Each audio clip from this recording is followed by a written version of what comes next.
የዶንኪቲዩብ አሰራር ምን ይመስል ነበር የሚለውን ለአድማጭ ተመልካች እውነቱን እንዲያስረዱልን ነው ማለት።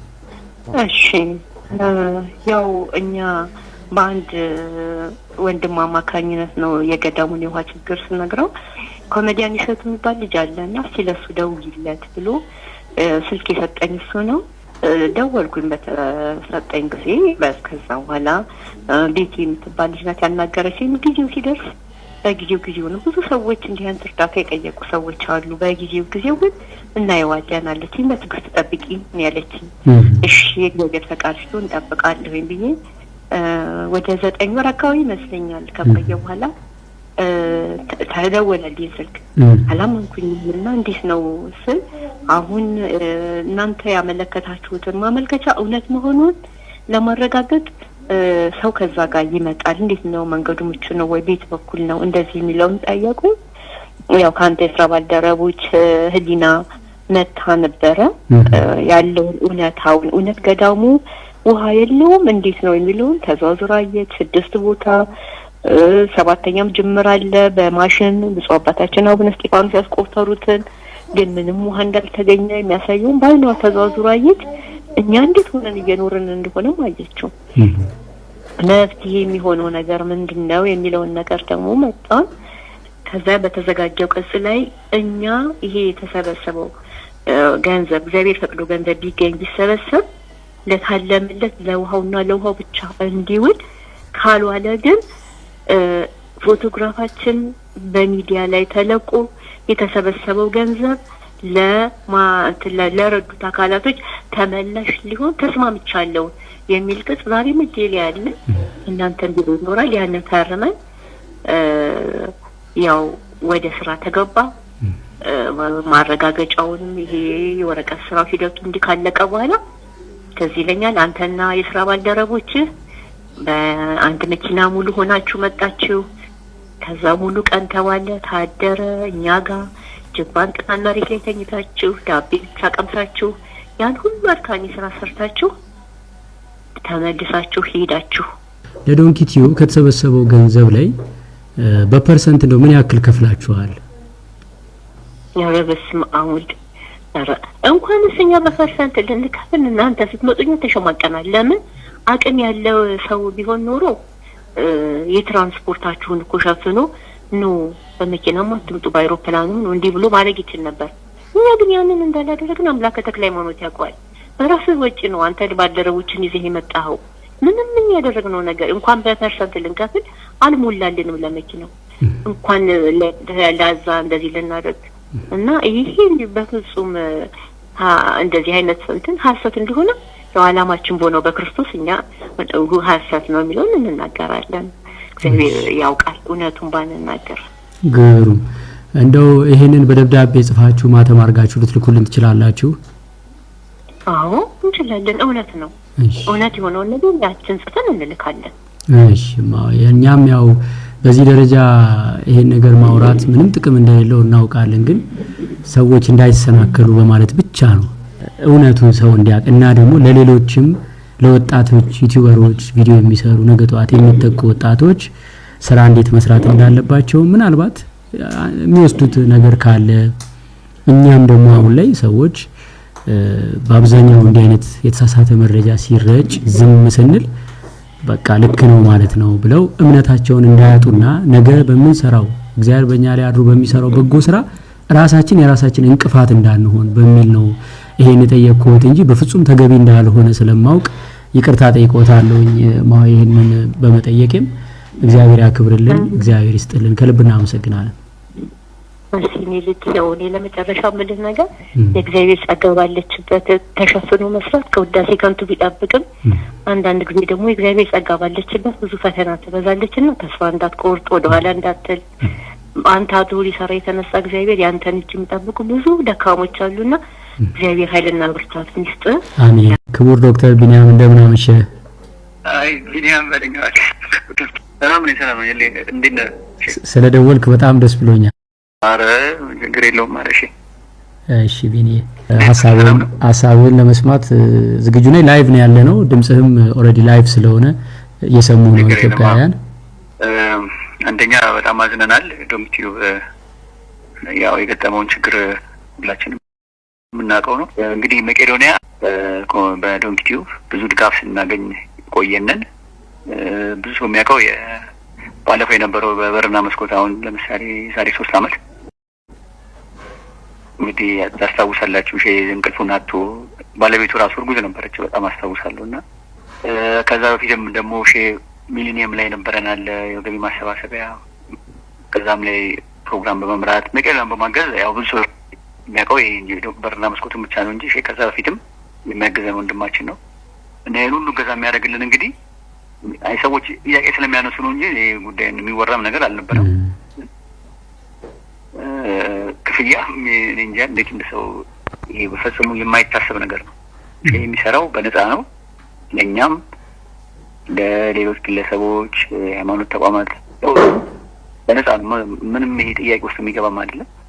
መቄዶንያ ለማንም ከፍሎ የማያውቀው ሰይፉም ሲሰራል ሌሎችም አርቲስቶችም ማንም ክፍያ ምንም የሚታሰብ ነገር አይደለም። እሺም እንደዛው ለኛም ሌላ ድርጅቶችም ለግለሰቦችም እኔ 100% መናገር ይችላል። ለመቄዶንያ ብቻ ሳይሆን ሌሎች ሁሉ መናገር ይችላል።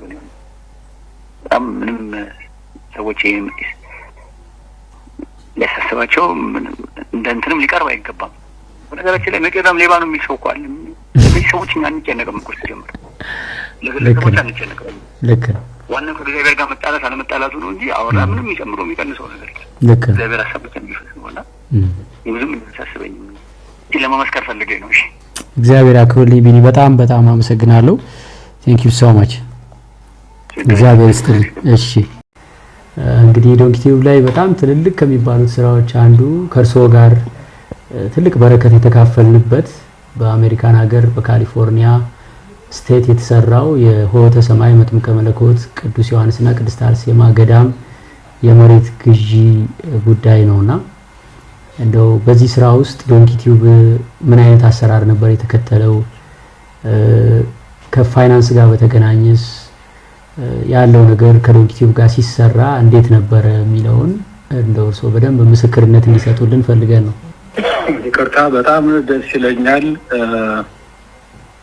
መጋቤ ሰናያት ኮሜዲያን እሸቱ እንዲሁም በዚህ መስመር ላይ ያላችሁ ይህንን መልእክት የምታዳምጡ ሁላችሁም በያላችሁበት የሰዓት አቆጣጠር ሰላም እግዚአብሔር ይብዛላችሁ። እንዴት አመሻችሁ? እንዴት አረፈዳችሁ? እንዴት ዋላችሁ? እግዚአብሔር ይመስገን። ቦታውን ለመግዛት ስንንቀሳቀስ በህዳር ወር የተሰበሰበው ገንዘብ ቀጥታ ለመሬት ግዢ ነው የዋለ።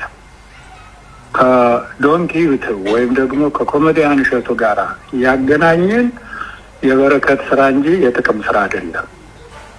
ቅዱስ መጽሐፍ ያየነውን እንናገራለን፣ የሰማነውን እንመሰክራለን። ማንም ሊያየው ቢጠይቅ ሊረዳው በሚችለው መንገድ የተሰራ የፋይናንሻል ስቴትመንት አለ እና ለዶንኪቲዩብ ወይም ለኮሜዲያን እሸቱ በፐርሰንት በኮሚሽን ወይም በልዩ ስጦታ የሰጠነው ምንም ነገር የለም። እኔ በአንድ ወቅት ከዚያ በኋላ ሳሊተ ምሕረት ቅድስት ማርያም ቤተክርስቲያን ላይ ከግል ኪሴ አውጥቼ ገንዘብ መጽሐፍ ቅዱስ እና ካባ ሸልሜያለሁ ለኮሜዲያን እሸቱና ለስራ ባልደረቦች ሰርተፍኬት ጭምር። ምስክር ብፁዕ አቡነ ኤርምያስ ቦታው ላይ ነበሩ። ከዚያ ውጭ ግን 5 ሳንቲም ከሆተ ሰማይ መጥምቀ መለኮት ቅዱስ ዮሐንስ ወቅድስት አርሴማ ገዳም ወጥቶ ወደ ዶንኪቲዩብ አካውንት ወይም ወደ ኮሜዲያን እሸቱ የገባ ምንም ነገር የለም። ዓለም የሚያውቀው ነው፣ መንግስት የሚያውቀው ነው። ነገም ብንጠየቅ ማቅረብ የምንችለው ነገር ነው። በሁለተኛ ደረጃ ቦታው ከተገዛ በኋላ ቦታውን ገዝተን አጠናቀቅ ጥር 27 በፈረንጆች በእኛ 19 ቦታውን ተረከብን። ቁልፉን ተረከብን 2022 ይመስለኛል በፈረንጆች።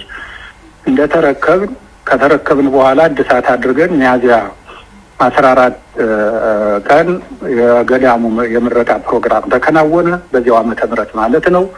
ከተከናወነ በኋላ እንደገና ለግንቦት ሲኖዶስ ኢትዮጵያ ሄጄ እዳው ብዙ ነው፣ ከባንክ የተበደርነው ወደ 3.5 ሚሊዮን ነበር። በየወሩ የምንከፍለው ከፍተኛ ወጪ የሞርጌጅ ዕዳ ስለነበረ በዚያ መንገድ ብንቀጥል ብዙ በቀጠል ስለማንችል እንደገና ያንን የዕዳ የማስወገድ ፕሮግራም እንዲይዝልኝ ጠይቄ ኮሜዲያን እሸቱን መጋቤ ሰናያት ማለት ነው በቤተ ክርስቲያናችን አጠራር አነጋግሬ እንደ እግዚአብሔር ፈቃድ ቪዛ እንዲያገኝ ገዳሙ ረድቷል። ቪዛ እንዲያገኝ ደብዳቤ ጽፈናል። ሲመጡ የትራንስፖርት ከፍለናል። ሲመጡ እሱና የስራ ባልደረቦቹ አንድ ሰው አብሮት መጣ። ሲመጣ በቃ ያንን አድርገናል። ከዚያ ውጭ ግን የ2 ሳምንት ፕሮግራም ሲደረግ እዚህ ገዳሙ ላይ ቦታችን ላይ ወደ 5.8 ሚሊዮን ዶላር ሲሰበሰብ የ2 ሳምንት ቆይታ አድርጎ በጸሎት ሸኘ ነው እንጂ ገንዘብ ሰጥተን ኮሚሽን ከፍለን አልሸኘ ነው። ይሄ ያየሁትን ነው። የሰማሁት ደግሞ በጠቅላላ በቤተ ክርስቲያናችን ከኳታር እስከ ለንደን ከለንደን እስከ በጠቅላላ በገጠሪቱ ባለችው የኢትዮጵያ ኦርቶዶክስ ተዋሕዶ ቤተ ክርስቲያን እንዲሁም ለሙስሊምም ህብረተሰብ ረድቷል። ለመቄዶንያም እንዲሁ አስተባብሯል። ለሌሎችም በሚያደርግበት ሰዓት ከእኔ ባየሁት ደረጃ በዚያም የበረከት ስራ እንደሰራ ሰምቻለሁ። ያ እንግዲህ ባለቤቶች ደግሞ ከኔ በበለጠ ሊያስረዱ ይችላሉ። ከዚህ ውጭ ግን የተለየ ስጦታ ወይም በተለየ በጥቅም በተገናኘ መንገድ የተደረገ ስራ እንደሌለ ሁላችሁም እዚህ መስመር ላይ ያላችሁም እንድታውቁት ከዚህም በኋላ ይህንን መልእክት የምታዳምጡ በያላችሁበት ሆናችሁ ከዚህም በኋላ የምታዳምጡ አሁንም እያዳመጣችሁ ያላችሁ ይህንን በእርግጠኛነት ነው የምነግራችሁ። በተጨባጭ ደግሞ ያለ ነገር እጃችን ላይ የገዳሙ ገንዘብ ሙሉ በሙሉ የተደ ያን መንግስትም ያውቃል። ኮሚቴ አለ። የፋይናንስ ሲስተሙ በጣም በጥሩ ሁኔታ ተሰርቶ የተቀመጠ ነው። ይሄ ነው በገዳማችን ያለው። ዛሬ የተሟላ አገልግሎት ገዳማችን እየሰጠ ይገኛል። ስለዚህ ስራህን የሚያደናቅፍ ሰይጣን ቢመጣ በእግዚአብሔር ታሸንፈዋለህ። አሁንም በርትተህ ወደ ኋላ ሳትል የመልካም ይሄ የበጎ የበረከትን ስራ መቀጠል አለብህ። ሁላችንም ከጎንህ ጋር ነን፣ ከአንተ ጋር ነን፣ ከጎንህ ነን። እግዚአብሔር ይመስገን። ብዙ አባታችን በጣም ነው የምናመሰግነው።